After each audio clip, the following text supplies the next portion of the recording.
Hola, hola amigos de practicatest.cl, ¿cómo están ustedes? Espero que todos se encuentren espectacularmente bien. Ya recuerden que esto es practicatest.cl, que esta es una clase dedicada a la licencia de motos, a la licencia clase C, y además de eso recuerden que mi nombre es Ricardo Cornejo.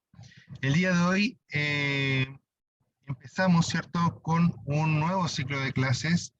Y recuerden que son 5 clases. Vamos a estar el día de hoy, ¿cierto? Lunes, mañana martes, el miércoles también, ¿cierto? Vamos a estar haciendo estas clases y luego seguimos la próxima semana, lunes y martes nuevamente, y completamos las 5 clases. Entonces, queridos amigos, ¿cierto? El tema de hoy es el funcionamiento de la motocicleta. Si queremos empezar a conducir algo, lo primero que debemos hacer es saber cómo funciona este elemento, ¿ya?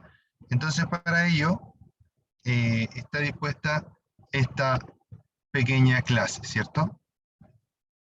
Carlos Carrión Aranda, hola, hola, un saludo para ti. Eh, en esta clase, ¿cierto? En este tema número 2, vamos a abordar lo más posible cómo funciona una moto, ¿ya? ¿Por qué debemos saber cómo funciona? Porque de esa forma vamos a entender mucho mejor lo que estamos haciendo cuando estamos operando con la motocicleta, cuando estamos apretando el freno, cuando estamos apretando el embrague, cuando aceleramos, etc. Entonces dice que en esta unidad aprenderemos o vamos a conocer, ¿cierto?, el funcionamiento de la motocicleta en su interior, hablando del motor, el chasis y el resto de sistemas que la hacen funcionar.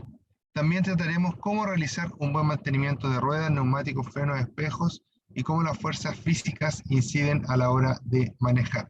Los dejo cordialmente invitados a revisar todo el material de este temario y revisar también todos los otros temarios. En estas clases tratamos de abordar los puntos más fuertes de cada uno de los temas, pero siempre van quedando pequeños detalles afuera que ustedes deben ir complementando, ¿cierto?, con la lectura de los temas completos, de los temarios completos.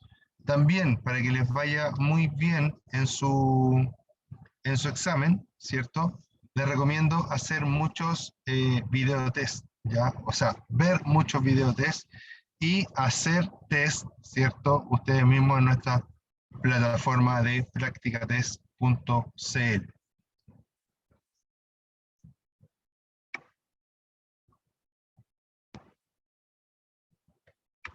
Entonces dice que para conducir una motocicleta debe conocerla muy bien, físicamente como su recorrer, para impedir cualquier tipo de siniestro.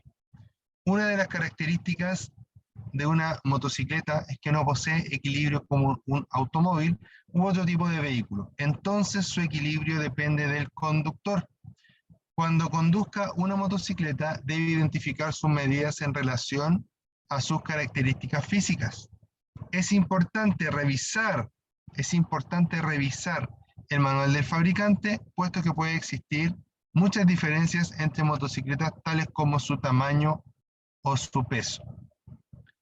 Es importante conocer el motor también con su tipo de mantenimiento. Debes conocer todo su funcionamiento, tales como qué tipo de amortiguación posee, qué tipo de lubricación y refrigeración, y acostúmbrese a verificar los frenos antes de iniciar la marcha, ¿ya? Súper importante para alargar la vida útil de nuestra moto es que conozcamos, al menos en alguna porción, ¿cierto?, conozcamos cómo funciona nuestra moto. Es decir, usa aceite, no usa aceite, usa agua, no usa agua, tiene pata de arranque, tiene botón de arranque, tiene los dos, tiene frenos de tambor, frenos de disco, etcétera. Ya interiorizarnos de cuánto nos deberían durar los discos, por ejemplo, o cada cuánto tiempo debemos hacer que se revise cierta parte de la motocicleta, ya, como por ejemplo los discos, por ejemplo el embrague, etcétera. Cada cuánto tiempo se le cambia el aceite. No todas las motos son iguales, la gran mayoría son muy parecidas, pero no todas son iguales, ¿ya? Así que interiorizarnos según la moto que nosotros tengamos, cómo es el mantenimiento de esa moto y obviamente tratar de nunca pasarnos de las fechas, ¿cierto?, de revisión. 2.1 dice el chasis. El chasis o bastidor de la motocicleta es como el esqueleto del vehículo.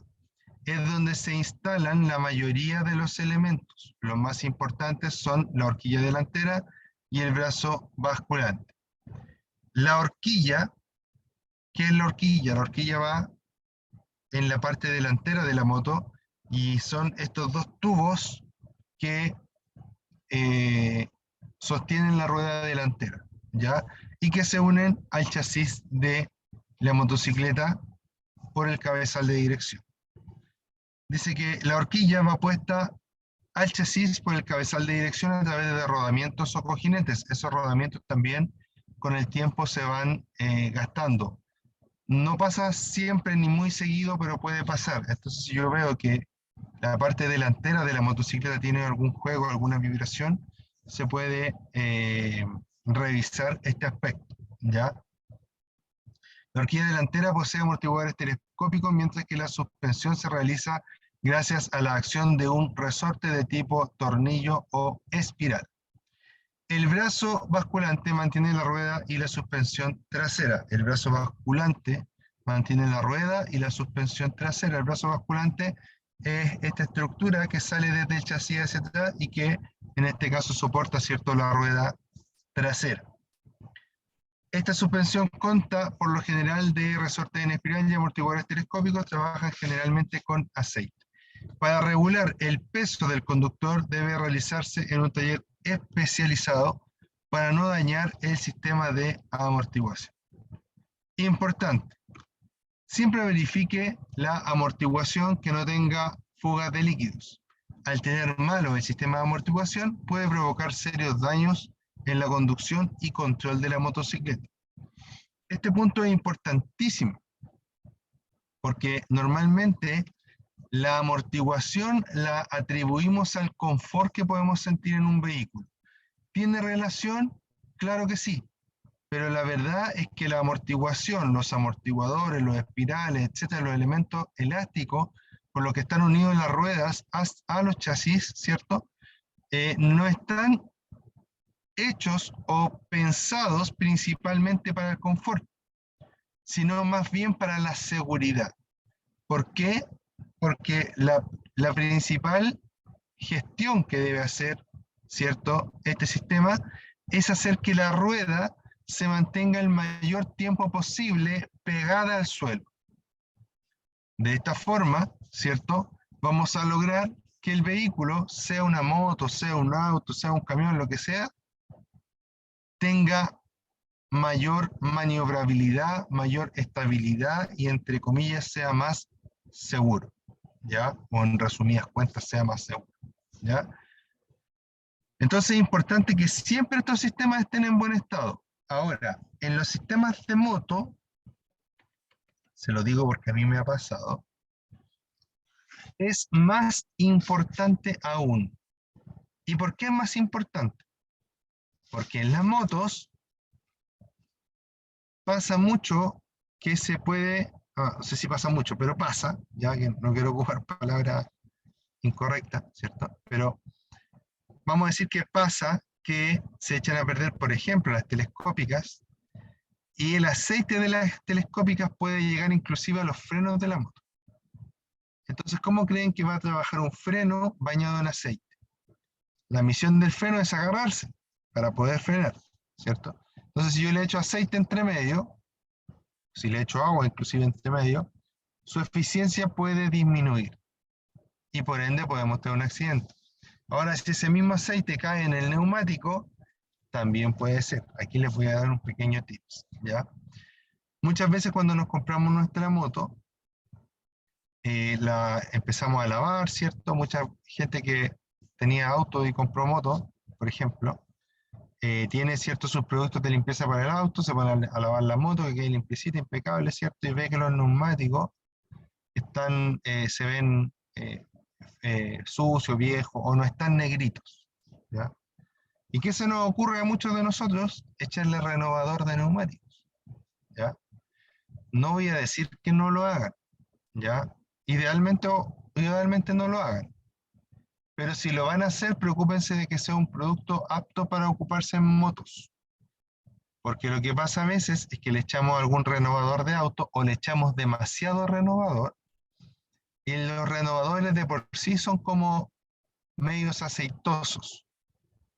Como son aceitosos, se pasan a la banda de rodadura y pueden producir caídas al motociclista. ¿Por qué? Porque el neumático no se agarra lo que se tiene que agarrar. ¿Ya? Yo lo he visto esta situación que ha pasado. Yo he estado a punto de que me pase, me pasó cuando era bien inexperto, ¿cierto? Que hice esta misma gestión que les cuento, le eché renovador a los neumáticos de los que tenía para el auto, ¿cierto? Y iba andando y de repente voy inclinando la moto y la cola se desplazó, no sé cuánto, pero se sintió, no debe haber sido tanto, pero se sintió, me dio miedo, ya a eso quiero llegar. Me dio miedo y pensé que me iba a caer, pero la moto se alcanzó a firmar y gracias a Dios no me caí en esa oportunidad. Entonces, ¿a dónde quiero llegar yo con esto? Es que tengan mucho cuidado lo que le echan al neumático, sobre todo cuando estamos hablando de renovadores. Muchas veces, si yo lavo el neumático bien lavado con detergente, por ejemplo, yo lo lavo con Quicks, ¿ya? Eh, o con algún detergente que sea capaz de soltar mugre, grasitud y todo eso, ¿cierto? Yo los lavo con una escobilla, ¿cierto? Y la verdad es que quedan negritos igual, ¿ya? Quizás no tan negritos como con el renovador, pero quedan bastante bien. Entonces de repente se puede, eh,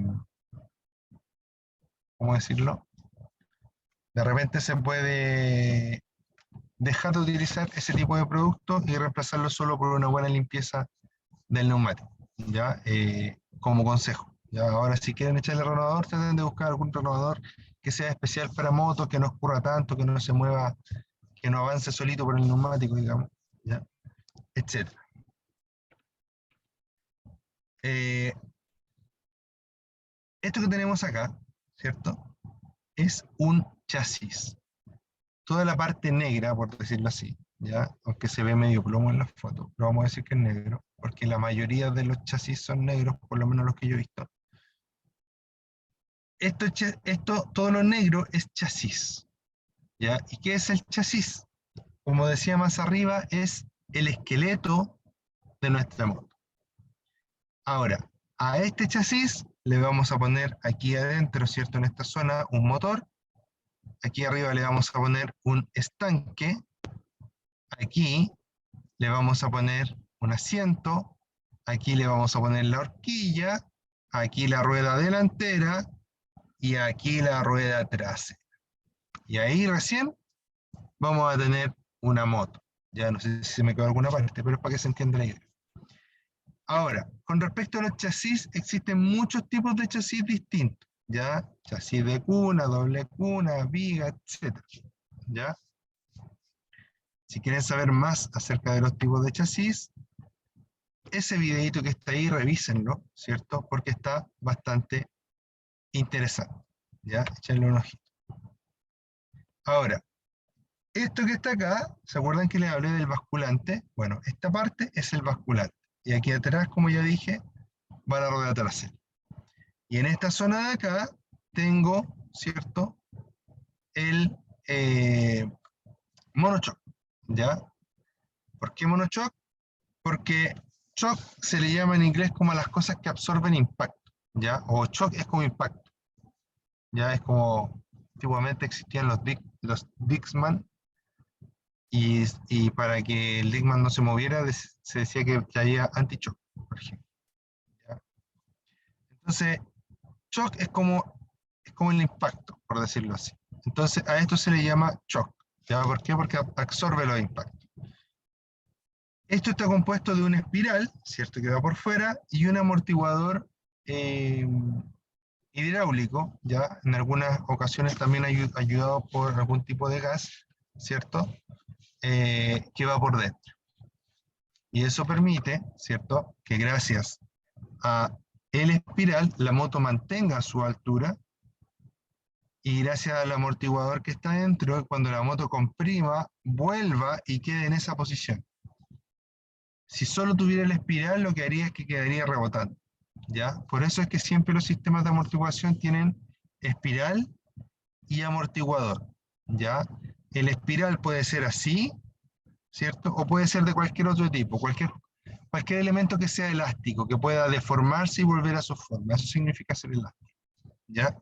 Entonces, a este le decimos monoshock porque antiguamente las motos traían uno entre aquí y acá y otro por el otro lado, entre el otro lado y la parte de acá, que es el otro lado del bascular. ¿Ya? Todavía en el mercado quedan hartas motos con ese sistema, ¿ya? Eh, pero en mi opinión, ¿cierto? Este es el que a mí más me gusta, ¿ya? No sé por qué, pero es el que más me gusta.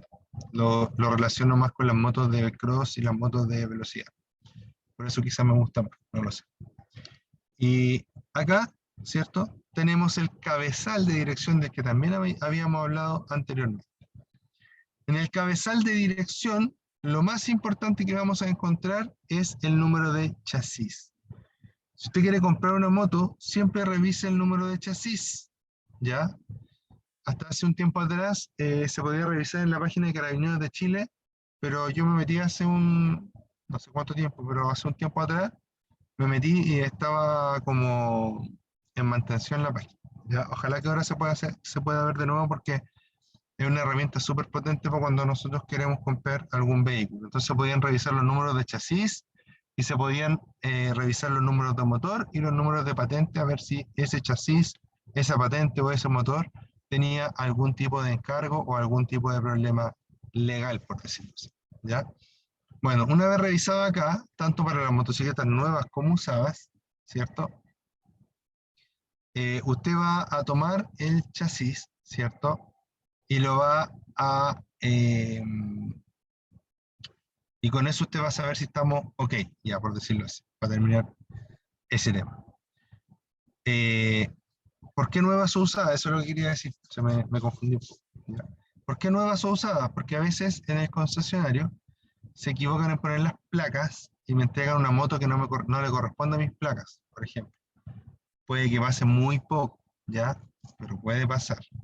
A mi papá, hace varios años atrás ya, no sé cómo han evolucionado los sistemas. Mi papá en una oportunidad fue a comprar un auto y le entregaron el auto, ¿cierto? Perfecto, hermoso, pero tenía adelante la patente terminaba, por ejemplo, en 50, no, en 11 y atrás la patente terminaba en 9, ¿ya? Entonces tenía dos patentes muy similares, pero que en realidad estaban cambiadas. Es decir, que el auto de mi papá lo entregaron mal y el auto de otra persona también lo entregaron mal porque ellos no se dieron cuenta, se dio cuenta mi papá, ¿ya? Y la otra persona que andaba en el auto tampoco se dio cuenta hasta que lo llevaban por teléfono para que pudiera ir y cambiarle las placas, ¿ya? Entonces, mucho ojito, chiquillos, con ese tipo de detalle, ya mucho ojo con ese tipo de detalle y sobre todo cuando son usadas, ya. Cuando son nuevas está bien revisarlo muy bien, porque puede pasar algún tipo de situación así que quizás no va a ser grave, pero sí va a ser algún tipo de dolor de cabeza. Pero cuando ya la moto es usada y ya nos metemos en otro tipo de problemas, ¿cierto? ¿Qué tipo de problema? Un problema en el que nos vamos a dar cuenta, ¿cierto? De que podemos inclusive estar comprando algo de dudosa procedencia, ¿ya? Entonces, ojo con ello, ¿ya? Ahí tiene una herramienta. Ya, y ahora vamos a pasar a hablar del motor. Para empezar, vamos a hablar de los sistemas de refrigeración del motor. El motor es una máquina térmica, ¿ya? Que convierte energía química que está almacenada en el combustible en energía mecánica, ¿ya? Pero para ello tiene que producir mucho calor porque lo hace a través del calor que produce esta reacción, ¿cierto? Entonces, energía química, ¿cierto? En energía mecánica. excesivo calor. El motor produce excesivo calor, produce un calor que nosotros no necesitamos y más aún que tenemos que evacuar, tenemos que eliminar de alguna forma, ¿ya? Entonces, como tenemos que eliminar, ¿cierto?, este calor, existen dos grandes métodos para poder eliminar este calor. ¿Cuáles son? En las motocicletas está la refrigeración por agua y la refrigeración por aire, ¿ya? Estos dos sistemas coexisten. ¿Qué quiere decir? Que hay muchas motos enfriadas por agua y hay muchas motos enfriadas por aire. Normalmente las cilindradas más pequeñas y las motos más básicas son enfriadas por aire, pero también tenemos Harley Davidson que son enfriadas por aire, ¿ya? Entonces por eso le digo, normalmente estoy hablando de la moto más común que se ve en la calle. Ahora cuando ya veo motos que son un poquito más, un poquito mejores, por decirlo así, ¿cierto? Un poquito más refinadas y un poquito más caras, voy a encontrar refrigeración líquida. ¿Por qué? Porque la refrigeración líquida, ¿cierto?, es más eficiente, diría yo, para ocuparla en la ciudad o en cualquier condición. ¿Por qué? Porque la refrigeración líquida no depende de un flujo de aire constante que tenga que estar pasando por el motor para poder bajar la temperatura del mismo. Cuando yo tengo una refrigeración por aire, esa refrigeración depende de que la moto vaya andando y que el viento vaya pasando y la vaya enfriando, ¿ya? Si yo tengo la moto refrigerada por aire, parada, andando parada mucho rato, hay más probabilidades de que se pueda sobrecalentar. Y ahora, ¿cómo reconozco esos dos tipos de qué estoy hablando? La refrigeración por aire es simplemente que el motor recibe aire por fuera, como que nosotros lo estuviéramos soplando así, y eso lo va enfriando. En cambio, la refrigeración líquida se trata de que por dentro del motor, ¿cierto?, circula líquido, circula refrigerante, circula agua, entre comillas agua, está hecho en base a agua, pero no es solo agua, ojo. Circula, entre comillas, agua, esa agua arrastra la temperatura y se la lleva a un radiador, y es el radiador quien eficientemente le pasa, ¿cierto?, la temperatura al aire que va a pasar. Y tiene también electroventiladores que están pegados al radiador, ¿cierto? Y que si la moto no está andando y el radiador no está recibiendo aire, los electroventiladores están tirándole aire con fuerza, ¿ya? O de forma forzada. Entonces, tenemos, dame un segundito. Tenemos, aparte de la refrigeración por aire, tenemos la refrigeración líquida, ¿ya? La refrigeración líquida es una refrigeración que, como les dije, en vez de que depender del aire, depende de un flujo de agua que corre por dentro del motor, ¿ya? Recuerden que no es agua sola.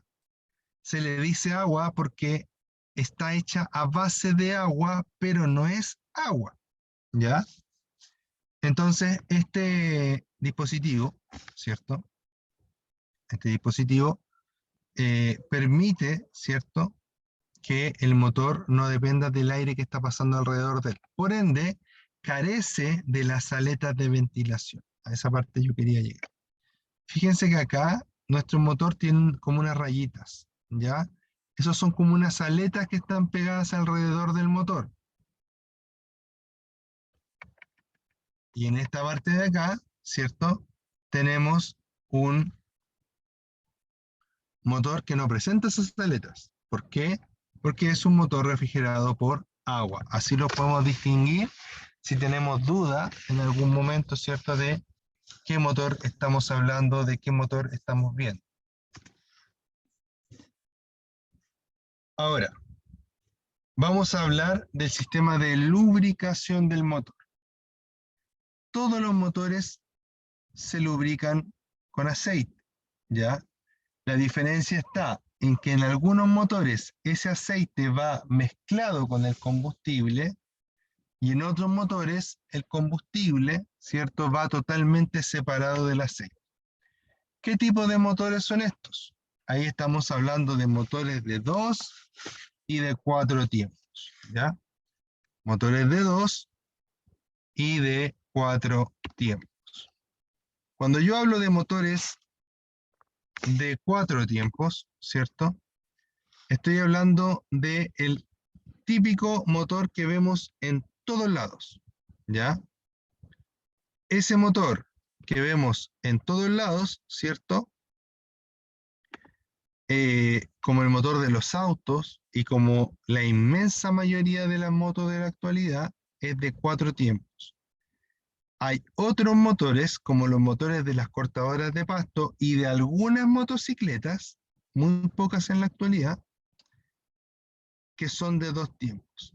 ¿Cómo se diferencia? Para empezar, las motos de 2 tiempos humean más, ya, sobre todo las más antiguas. ¿Por qué? Porque queman aceite de forma natural.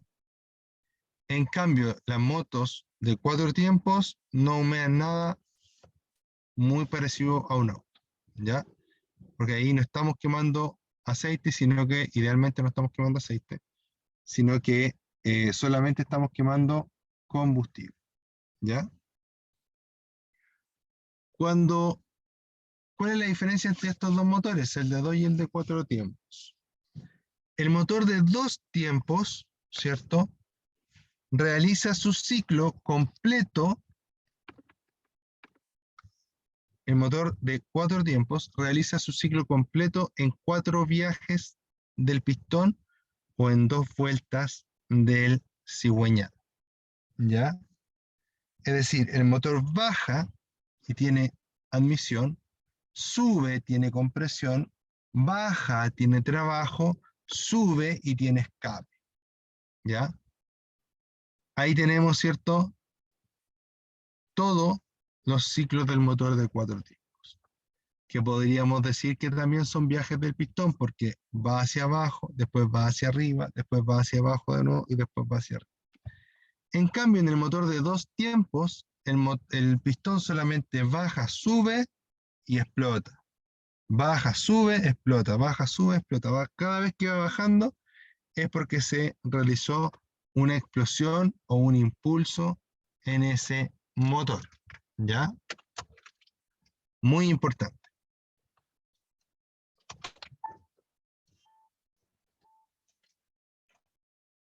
Entonces,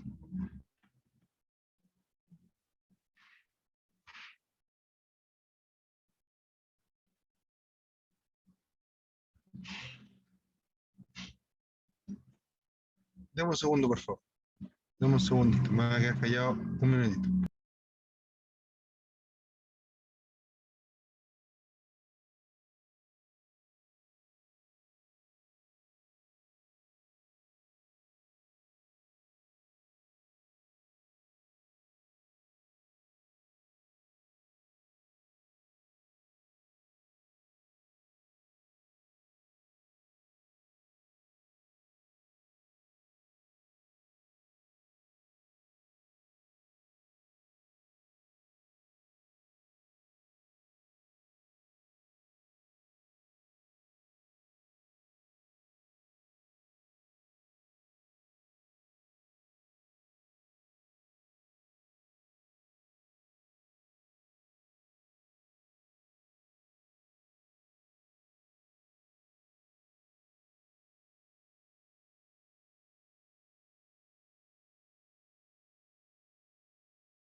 Perdón, estoy de vuelta. Ya. Entonces, la lubricación para estos dos es distinta, ¿cierto? Porque en el motor de 2 tiempos, el aceite y el combustible se mezclan y se van quemando juntos. Eso provoca más contaminación, hablando en aspectos generales. Y el motor de 4 tiempos tiene su aceite en el cárter totalmente separado, ¿cierto? Del combustible. Ahora, algunos de ustedes me pueden decir, ah, pero yo tengo un amigo que tiene un motor de 4 tiempos y la moto de él igual quema aceite. Claro, puede ser cuando están deteriorados, están más o menos malos, ¿cierto? Los motores empiezan a quemar aceite. Ya eso es un símbolo de que el motor ya está muy viejo, está muy desgastado o necesita reparación. ¿Ya? Pero en condiciones naturales, el motor no debería nunca quemar aceite. ¿Ya? ¿Hay motores que queman más aceite que otros? Sí, pero es un defecto. ¿Ya? Es algo que no está bien. Y hay motores que de fábrica queman un poquito más de aceite también, pero es muy poquito, ¿ya? Unos más que otros, pero aún así es muy poco lo que queman de aceite. 2.4 dice, el sistema eléctrico. Acá tenemos algo súper importante, que es el sistema eléctrico. El sistema eléctrico, ya, en una motocicleta es algo que muchas veces se ve afectado por el mal uso de la misma. Por el mal uso del sistema eléctrico. ¿A qué me refiero a mal uso? No ocupan, por ejemplo, los, los fusibles adecuados. Si yo tengo una moto, ¿cierto? Y tiene un fusible de 10 amperes, debo siempre seguir usando un fusible de 10 amperes. Si, por ejemplo, tengo una moto que tiene un fusible de 50 amperes, debo siempre seguir utilizando un fusible de 50 amperes. ¿Por qué? Porque los amperes representan la protección a la motocicleta. Buenas tardes, Carlos.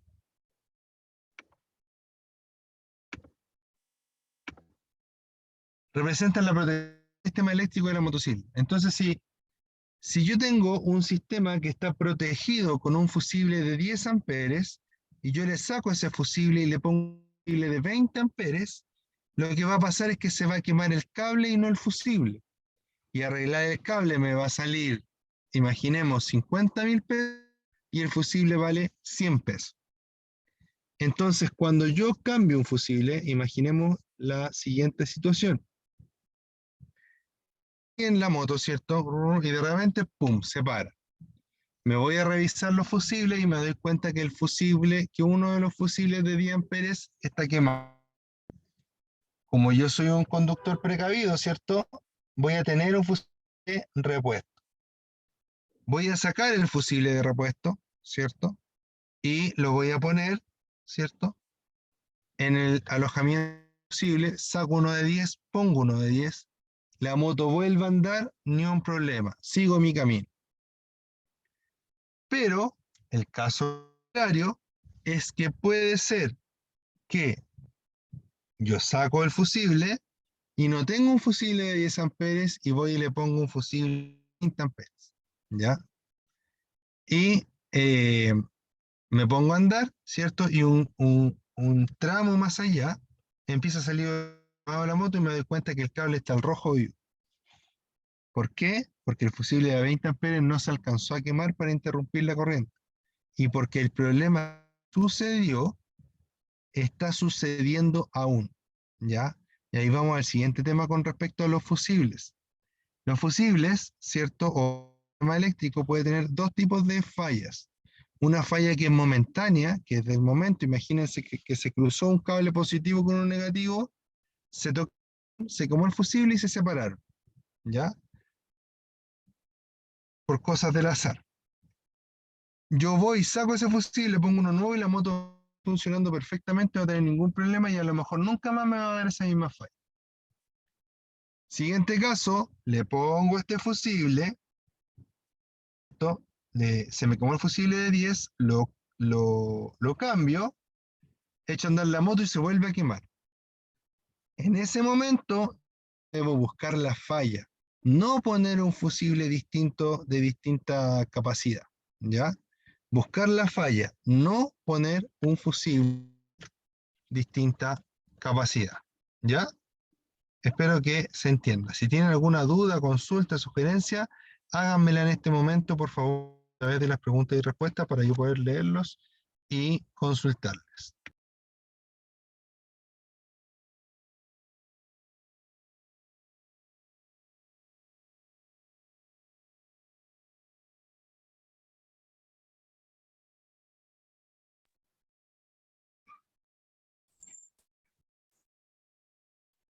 Luego dice, el motor en una motocicleta se pone en funcionamiento por medio de un sistema de arranque que se acciona mediante un circuito eléctrico accionado por un interruptor o bien un sistema mecánico accionado por un pedal de arranque o bobina. ¿Ya? El motor en una motocicleta se pone en funcionamiento por medio de un sistema de arranque que se acciona mediante un circuito eléctrico accionado por un interruptor o bien un sistema de mecánico accionado por un pedal de arranque y bobina. ¿Ya? Entonces tenemos dos tipos de sistemas de arranque. Uno por botón, que es muy parecido al de un vehículo, ¿cierto? Y uno por una patada, ¿cierto? Que normalmente las motos como enduro, ¿cierto? Las motos cross traen ese tipo de sistema, o las motos pequeñas que son para niños también traen el sistema de arranque por patada. Ahora, si hablamos del sistema de combustible, podemos reconocer dos grandes grupos, ¿cierto? Que coexisten en la actualidad muchísimo. Las motos que son con carburador, que es un sistema bastante antiguo, y las motos que son con... Disculpen, hay un poquito de bulla acá. Dame un segundo, por favor.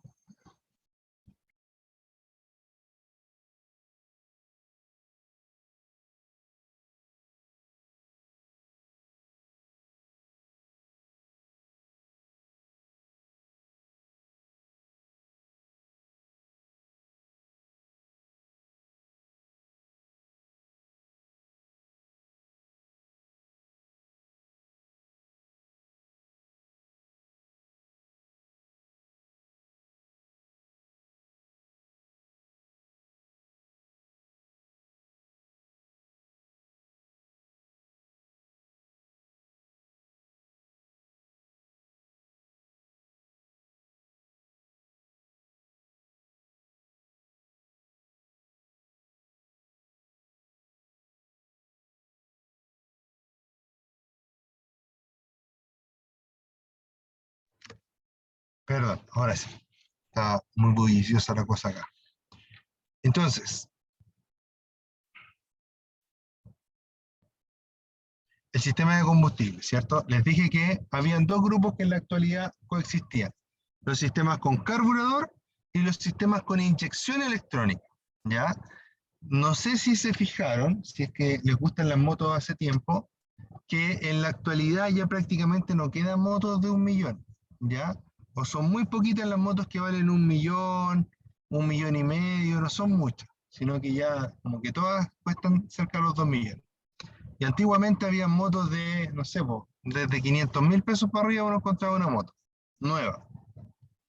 A ver, vamos a ver la pregunta de Carlos Carrión. Dice, si el fusible no es el que corresponde, ¿cuánto tiempo pasará para que se queme? Puede ser de forma inmediata, Carlos, o puede ser que no se queme nunca. ¿Ya? Eso va a depender de la falla que tenga la moto. Pero nunca debes cambiar el fusible porque no te vas a dar cuenta hasta que ya no haya vuelta atrás, porque los cables se empiezan a endurecer, se empiezan a poner como duros, ¿cierto? Como quebradizos, quiero decir, y no hay más solución que reparar el sistema completo. ¿Ya? Entonces, nunca, nunca, nunca debemos cambiar la capacidad de los fusibles.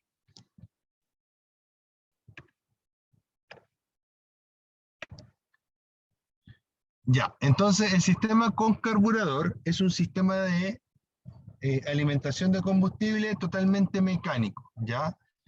Se absorbe el combustible por un efecto Venturi que se llama, ¿cierto? Y ese combustible va a la cámara, pero no es un sistema tan fiable por la razón o por el motivo, ¿cierto? De que cuando estamos inyectando combustible, o sea, estamos metiéndole combustible, lo estamos haciendo a cierta presión atmosférica, ¿ya? Y eso varía con la presión atmosférica y el aire que entra al motor varía y el carburador no es capaz de variar, ¿ya? En el fondo, el sistema de carburación no se puede adaptar tan fácilmente a los cambios de presión atmosférica que pueden haber. Por eso que antiguamente los autos, cuando iban a Argentina, algunos autos se apunaban y les costaba mucho pasar para el otro lado, ¿ya? En la actualidad es muy difícil que un auto se apune, ¿ya? Y como punto 2, ¿cierto? Hablamos de inyección electrónica. La inyección electrónica inyecta combustible a través de sensores que miden la cantidad de aire que está pasando hacia el motor y la temperatura del mismo aire, y hace un cálculo e inyecta la cantidad precisa de combustible para que el motor ande lo mejor posible. De esta forma, ¿cierto? Esta inyección electrónica puede hacer lo que el carburador no hace, que puede variar la cantidad de combustible que le estamos metiendo a nuestro motor, ¿ya? Entonces es muy importante que podamos entender, ¿cierto?, estas dos diferencias.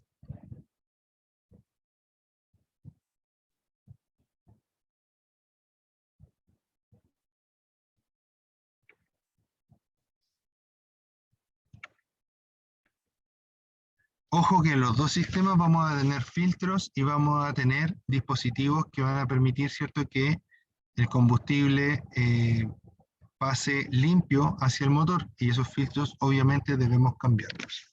Y lo último que les voy a explicar el día de hoy va para las personas que van a tener motos, ¿cierto?, con carburador, principalmente.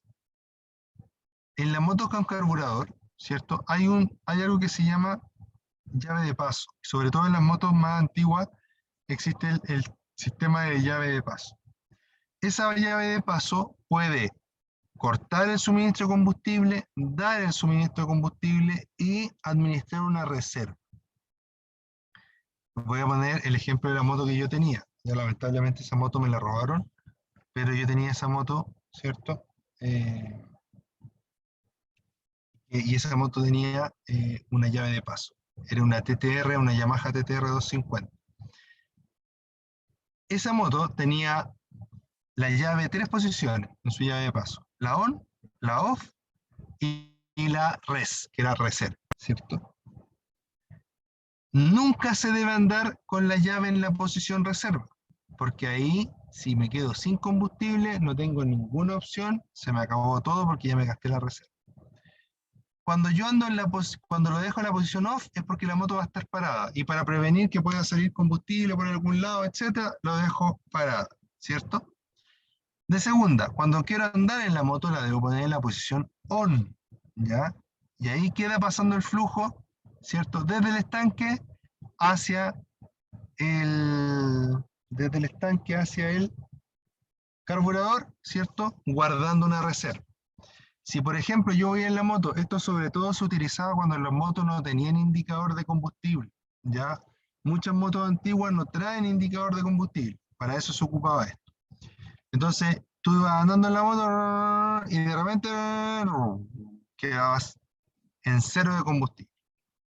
¿Qué pasaba ahí? Te bajabas de la moto, ¿cierto? Dejabas la moto ahí y cambiabas la llave de posición de on a res.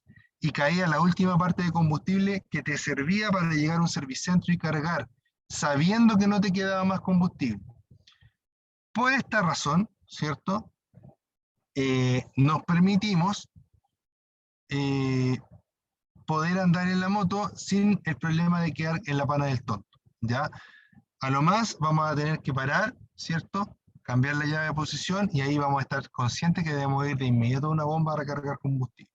Pero si yo no lo ocupo de esta forma, yo ando siempre con la llavecita en la reserva, va a pasar que voy a quedar en pana, ¿cierto?, y no voy a tener de dónde sacar un poquito de combustible para poder llegar, ¿cierto?, al servicentro. Eso, queridos amigos, por el día de hoy. Espero que les haya gustado. Revisen todo el material que hemos seleccionado para ustedes, y cualquier duda o consulta la pueden ir anotando y me la pueden ir preguntando en las próximas clases, etc.